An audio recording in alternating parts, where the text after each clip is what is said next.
Olá, te saúdo com a paz, a graça e a misericórdia de nosso Senhor Jesus Cristo. Pela misericórdia de Deus, sou o pastor André Pessoa Gomes, pastor presidente da Casa de Oração e Adoração, Ministério Urim Tumim. Bom, como o combinado já há algumas semanas, estamos aqui diante de mais um domingo.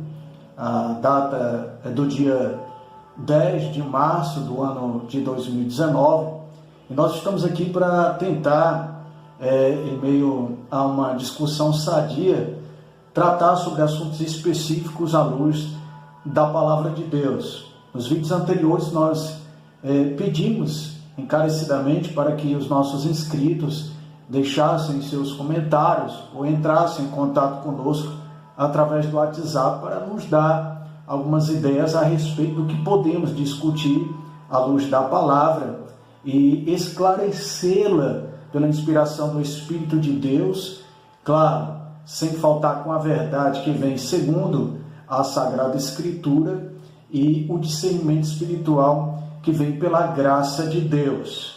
Nós já lançamos o nosso primeiro vídeo a respeito de um assunto específico que implicava o ministério de Abraão, onde a gente ficou também aberto às críticas, sejam elas construtivas ou não, desde que não sejam indecorosas, em nome de Jesus, para que tudo venha ocorrer com ordem e decência. E hoje nós estamos aqui para responder uma pergunta que veio de uma irmã através do nosso WhatsApp. Nós temos um propósito de oração, diariamente nós enviamos áudios e vídeos, não somente dentro do canal, mas também através do WhatsApp. E uma das irmãs que participam conosco desta oração diária, todos os dias, nos enviou um assunto que aborda algo que deixa a igreja, vamos dizer assim, um tanto quanto preocupada, entre muitos aspectos. Eu me sinto muito à vontade para falar deste assunto e em nenhum instante eu posso pensar que ele é constrangedor, e eu quero dizer que diante das dúvidas da igreja, acredito que vai ser necessário mais de 1, 2 ou até mais de 3 vídeos. Vai ficar segundo a proposta dos nossos inscritos, e aquilo que nos será possível durante essa caminhada. Mas especificamente porque não somente uma única irmã nos perguntou algo sobre os dízimos e as ofertas. Houve uma pergunta de uma segunda irmã, mas eu quero dar a honra a esta irmã. O nome dela é a irmã Ana Lúcia. Ela mora em Juiz de Fora, Minas Gerais, Brasil. Então, o assunto também que a segunda irmã nos pediu, nós vamos tratá-lo também na próxima semana, que implica também dízimos, ofertas e também algo específico relacionado à salvação. Bom, a pergunta da nossa amada irmã Ana Lúcia, quando nós já deixamos o nosso muito obrigado, que Deus continue te abençoando, muito obrigado por essa oportunidade que você está dando de nós abordarmos este assunto que é tão rico, né? E é tão bom que fiquemos em concordância para que tudo seja para o louvor do nosso Deus. E a minha irmã, ela foi muito específica quanto à pergunta, porque ela disse assim: Pastor André, em que momento o dízimo deixou de ser das viúvas para passar a ser a casa do tesouro? Ela nos lançou um áudio e ela foi muito específica quanto à sua pergunta. Bom, a respeito do dízimo, a gente já pode ir diretamente para aquele texto onde a maioria assim declara, para defender seus princípios, seus ideais, enfim, sua teologia. E o texto todos conhecem, é o livro do profeta Malaquias, Antigo Testamento, e o texto está no capítulo de número 3, conhecido de todos, e eu vou ler aqui a partir do versículo 8, que diz: Pode um homem roubar de Deus? Contudo, vocês estão me roubando. E ainda perguntam: como é que te roubamos? Nos dízimos e nas ofertas. O texto continua, ele é bem conhecido por parte da igreja, muitos abordam muitos aspectos, inclusive para falar sobre teologia da prosperidade. Bom, hoje eu estava lendo um texto, a qual Deus tem nos permitido diariamente, que implicava o ministério de um sumo sacerdote chamado Eli. Ele estava em meio à geração de Samuel. E eu me lembro que naquele texto do livro de 1 Samuel, se eu não me engano, no 2º capítulo, o próprio Deus vai de encontro a Eli e o exorta pelo comportamento de seus filhos Ofni e Finéias. Eles, seus filhos, os filhos de Eli, eram sacerdotes, portanto responsáveis para receber os sacrifícios, as ofertas e os dízimos que eram lançados na casa de Deus, na casa do tesouro, e naqueles dias também, antes disso, eram-se oferecidos pelo povo de Deus no tabernáculo, antes de haver a construção do templo, por Salomão. Enfim, e o próprio Deus veio de encontro a Eli para exortá-lo a respeito do comportamento. Não bastasse seus filhos estar tendo relações sexuais ilícitas com as cooperadoras da obra, da porta do tabernáculo, eles também não esperavam que a carne que era oferecida de animais era oferecida no templo e no tabernáculo. Eles não aguardavam que as mesmas viessem a queimar totalmente a gordura. A gordura era para Deus. E o que sobrasse daquele holocausto, servia para o sacerdote. O assunto é bem complexo no que diz respeito às leis e os princípios judaicos. Você pode fazer essa leitura no seu lar, inclusive no livro de Levítico, há muitas especificações, alguns se confundem, mas nada como uma boa leitura para você ir se acostumando com a forma a qual ela se dá, para que você depois possa ter uma ideia específica, até para você repassar para alguém. Enfim, não quero perder o foco da questão em si. Por que eu trouxe esse assunto a respeito de Eli e seus filhos? Porque, na verdade, os dízimos e as ofertas do Senhor, de fato, foram e são para o alimento da casa de Deus. É algo que não mudou e eu acredito que nunca vai mudar, em nome de Jesus, enquanto houver céus e terra. Dízimos e ofertas são para o alimento da casa de Deus. E os dízimos e as ofertas, quando Deus deu a sua lei para Moisés e a tribo de Levi, Deus foi muito claro que os levitas não iriam receber herança, porque o Senhor era a sua herança, ou seja, eles tinham que ser sustentados por algo.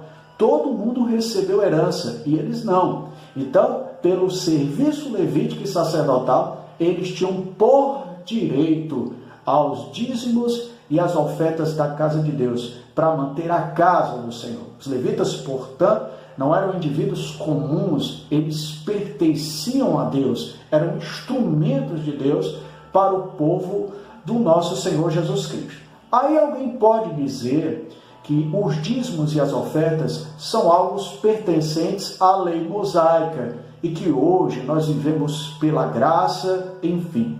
Acontece que quando a Bíblia relata sobre os dízimos, na primeira vez, ela relata nos dias de Abraão, a qual um homem chamado Melquisedeque de Salém, onde não sabemos a sua origem, em nome de Jesus, Abraão lhe deu o dízimo. Portanto, Abraão dizimou sem haver qualquer lei sobre um assunto específico, e até onde eu sei, Melquisedeque não era da tribo de Levi, as tribos ainda nem tinham tido a sua origem através dos filhos de Jacó. Então esse não é um assunto que implica levita, sacerdócio, mas uma questão de princípios. E é por isso que eu quero ler um texto que está lá na carta aos Hebreus, no capítulo de número 7. Você pode ler por completo, eu vou ler apenas a partir, deixe-me ver, do versículo 4, acompanhe aí conosco, Hebreus capítulo 7, a partir do versículo de número 4.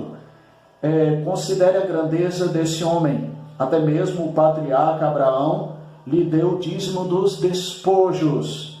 A lei requer, olha só, dos sacerdotes dentre os descendentes de Levi. Escute bem, isso é a Bíblia. Deixa-me ver. Que recebam o dízimo do povo, isto é, dos seus irmãos, embora estes sejam descendentes de Abraão. Este homem, porém, que não pertencia à linhagem de Levi, né? No caso Melquisedeque, recebeu os dízimos de Abraão e abençoou aquele que tinha as promessas. Sem dúvida alguma, o inferior é abençoado pelo superior. Isso é princípio. No primeiro caso, quem recebe o dízimo são homens mortais. Escute bem. No outro caso, é aquele de quem se declara que vive. Aleluia. Pode-se até dizer que Levi recebe os dízimos e entregou-os por meio de Abraão. Escute bem. Pois quando Melquisedeque se encontrou com Abraão, Levi ainda não havia sido gerado. Então, para os críticos de plantão, durma com este barulho. Abraão dizimou por nós. Ora, ele dizimou até por Levi. Ele dizimou pela igreja. Ou seja, o dízimo não é obrigatório. O dízimo, eu costumo dizer, que é o mínimo da fé cristã. Tem uns críticos por aí que falam a respeito daqueles que se propõem ao sustento da igreja. O interessante é que eles propõem que não existe mais a questão da importância do templo, do prédio, porque nós sabemos que eu e você que somos igreja, onde estiver 2 ou 3 mais reunidos em meu nome, ali eu me farei presente, falou o Senhor Jesus Cristo. Então nós somos igreja. Agora, o edifício, o prédio tem o seu valor. Ele é um lugar exclusivo para o estado congregacional. Eu acho interessante que esses que criticam o estado da igreja nunca abriram suas portas para um culto sequer. Eles são incapazes de alimentar quem quer que seja, dar um copo de água ou sugerir algo para alguém. São esses tipos de pessoas que querem camuflar o seu desdenho pelas Sagradas Escrituras, seus princípios, a sua condição miserável e culpar terceiros em virtude de outros. Que infelizmente você sabe que em todas as áreas da vida há maldade e há pessoas que fazem o seu bom papel, porque existem bons médicos e existem maus médicos, existem bons profissionais e maus profissionais e existem os bons e maus pastores. Agora cabe a nós discernir aonde a palavra de Deus de fato está sendo empregada, de fato, onde está havendo uma dedicação sincera, pois a Bíblia deixa claro que o trabalhador é digno do seu salário. E por isso que eu me sinto muito à vontade, porque pela misericórdia de Deus nós temos 8 anos de ministério e não houve qualquer enriquecimento ilícito diante do estado da igreja. Os dízimos e as ofertas são para a casa de Deus.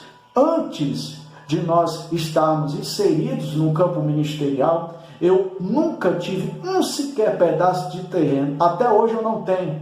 O único que nós conseguimos em meu trabalho foi este que Deus nos deu para trabalhar com a igreja. E nunca nós lançamos como algo obrigatório. Sempre ensinamos, à luz da palavra de Deus, que este é o mínimo da fé. Ora, vou te dar um pequeno exemplo. Você toma o valor de R$1 e ali você o divide em 10 moedinhas de 10 centavos. Sabe quantas você vai tirar para Deus? Uma. Então não venha fazer críticas sobre aqueles que realmente trabalham. Sim, aqueles que são ladrões, se for possível, denuncie. Se for possível, ore. Vocês não creem em Deus, então ajoelhem-se, prostrem-se diante de Deus, peçam justiça. Não houve justiça diante de Eli e seus filhos por estarem corrompendo os princípios da casa de Deus? Não houve exortação para os fariseus quando Cristo estava nesta terra? Porque ali o próprio Cristo fala, não é a saber da eliminação dos dízimos e das ofertas da casa de Deus. Acontece que os fariseus dizimavam, mas não ajudavam seus pais. Porque não adianta nada você ser um dizimista e ofertante da casa do Senhor se você é fofoqueiro. Não adianta você ser dizimista e ofertante da casa de Deus e cometer adultério e falar mal da igreja. Isso não vai adiantar absolutamente nada. Você está perdendo o seu tempo, você está jogando seu dinheiro no lixo e trazendo maldição para a sua casa. Você está perdão pela exaltação, mas tem coisas que são, meu Deus, são coisas que são primícias, porque eu para a glória de Deus, tenho este ministério como algo precioso. E você não tem ideia de como Deus nos abençoa. Onde às vezes é necessário a gente tirar do nosso próprio bolso para ajudar a igreja. Enfim, é como eu lhe disse, o vídeo pode se estender em diversas etapas, porque há muita discussão em nome de Jesus. Por exemplo, eu não concordo com carnês festivos, eu não concordo com ofertas que são permitidas passar uma segunda escala de sal. Meu Deus, o que é isso? Os dízimos e as ofertas são para o alimento da casa do Senhor, não é para benefício próprio, em nome de Jesus. É algo sagrado, E se você conhece uma congregação que faz de uma forma errônea, então abandone a tal. Isso não é ser igreja do Senhor, porque a Bíblia diz que os filhos de Eli eram sacerdotes, contudo a palavra diz que eles eram ímpios. Tem ímpio no meio da igreja, tem o joio no meio do trigo. E só para não perder o foco quanto à questão de que minha irmã perguntou, desde quando deixou de ser da casa do tesouro para ser das viúvas, eu vou ler o texto a qual, por certo, ela já ouviu falar, algo parecido, na verdade, porque não há algo direto conforme o que a minha irmã anunciou, mas sem qualquer problema. Está em 1 Timóteo, capítulo de número 5, você pode ler por inteiro no celular. Eu vou apenas para o vídeo não se estender, acredito que já vai muito. O versículo 5 diz o seguinte, vamos para o versículo 3. Trate adequadamente as viúvas que são realmente necessárias. Mas se uma viúva tem filhas ou netos, que estes aprendam primeiramente a colocar a sua religião em prática, cuidando de sua própria família e retribuindo o bem receber de seus pais e avós, pois isso agrada a Deus. E aí o texto continua. Bom, vamos lá. Vamos para o contexto histórico. Naquele tempo, pessoal, não havia INSS, não havia pensão alimentícia, não havia benefícios que hoje o nosso país, entre outros, desfrutam. Então era uma coisa que era lógica. E aqui o assunto específico não é a respeito da condição de líderes, mas num contexto geral. O sobrescrito aqui da minha Bíblia diz que é conselhos para viúvas, líderes e ou seja, a igreja. É a igreja. Eu sou pastor, eu sou igreja. Você é membro, você é igreja. Ou seja, tem que ser algo que esteja no cuidado de todos nós. E é claro que antes de haver uma ajuda mútua, para quem quer que seja qual for a dificuldade, tem que haver uma análise. Porque você sabe que hoje o mundo vai de mal a pior, o mundo jaz do maligno, e alguém pode querer se aproveitar da igreja, e você sabe que tem gente que se aproveita da igreja. Notícias fakes, contas que são criadas simplesmente para enganar as pessoas, para dizer que está passando fome, para dizer que está abandonado, isso aqui. Eu acho interessante que essas pessoas que pedem ofertas, pedem através da internet e com o aparelho de smartphone num custo de quase R$1.000. Eu não entendo isso. Então você está me entendendo o que eu estou tentando passar para você? É claro que você pode ajudar as viúvas e os órfãos. É claro que os dízimos e as ofertas podem sim ajudar as pessoas. Tanto que eu conheço igrejas que compram cestas básicas e lançam sobre a igreja. Já ouvi falar de igreja que ajudou na construção de um lar com dízimo e ofertas da casa do Senhor. Há igrejas que pagam fretes de transportes para buscar os irmãos que não têm condições de ir até a igreja. Então, isso é muito particular e cabe de cada assunto específico. Porque Deus jamais vai confiar algo tão precioso para a gente simplesmente lançar para cima e fazer o que bem entender. É algo sagrado. Então sim, podemos ajudar viúvas, órfãos, doentes, enfermos. Aliás, Cristo disse que esses nós sempre teremos. O próprio Cristo exortou Judas pelo fato daquela mulher ter derramado aquele nardo em Cristo, criticou. E aí ele disse, meu Deus, vocês sempre terão os pobres. Então, poxa, é algo claro quanto à palavra de Deus. E se as finanças não fossem tão importantes para receber total atenção, por que Deus tinha, o próprio Cristo tinha um tesoureiro no seu ministério chamado Judas?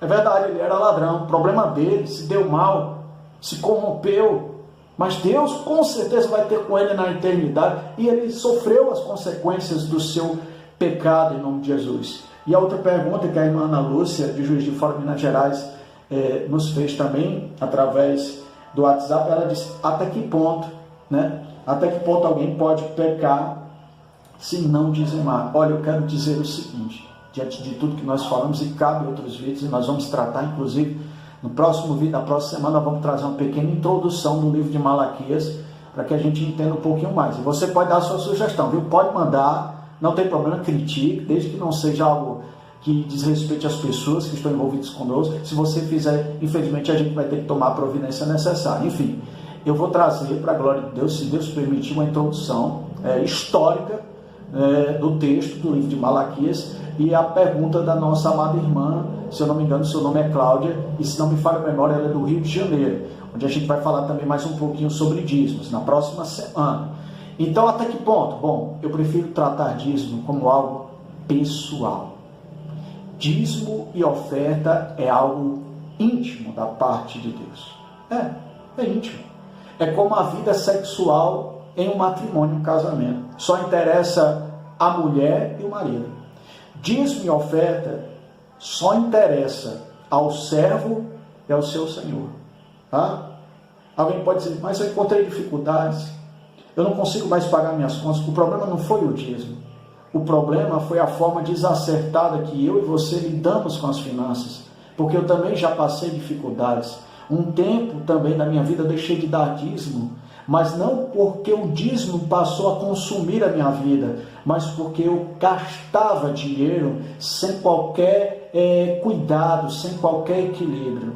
Então, até que ponto é pecado não dizimar? Até o ponto que o Espírito Santo te entristecer, porque você não tem ideia de como Deus quer confiar riquezas para o seu povo, de como Deus quer confiar riquezas às pessoas que estão disponíveis para ajudar o povo de Deus. Se você tem dúvidas sobre alguma congregação, procure ministérios. Você não tem ideia de igrejas que se dedicam a Deus, missionários que arriscam a sua vida no mundo inteiro por amor à obra do Senhor. Pesquise. Hoje a coisa mais fácil do mundo é pesquisar algo sobre a internet. E eu sei de uma coisa, que a respeito de um princípio da vida, é que aquilo que você plantar, isso vai semear. E eu sou uma testemunha viva dos dízimos e das ofertas da casa de Deus. Quantas dificuldades, quantos perrengues, e nós lutamos e perseveramos nos dízimos e nas ofertas da casa de Deus. E hoje nós temos um lugar, um prédio para adorar a Deus, que não é meu, é de Deus, em nome de Jesus. Então, antes de você criar qualquer conclusão, leia as Sagradas Escrituras, ore, peça discernimento a Deus. Deus vai te dar alegria, Deus vai te dar a paz que excede todo entendimento. Amém? Este é um assunto que implica muitas outras possibilidades. Continua lançando as perguntas. Próximo domingo a gente volta. Eu vou trazer a introdução do livro do profeta Malaquias e já trago a pergunta da nossa irmã lá do Rio de Janeiro. Obrigado, irmã Ana Lúcia. Um ósculo santo para você. Deus abençoe tua família, tua casa. Continua conosco. Um abraço para os irmãos aí em Minas Gerais, em Juiz de Fora. Louvado seja Deus. E continue conosco aqui no canal. E se você quer receber as orações diárias através de áudio, continua aí nos chamando lá, envia a tua mensagem. Você pode aí procurar no canal, que você vai achar o nosso número para a glória de Deus. E a gente está aberto às discussões, desde que seja para a glória de nosso Senhor Jesus Cristo. Que o Senhor nos abençoe e nos guarde, que o Senhor faça resplandecer sobre nós o seu rosto, nos concedendo graça e misericórdia.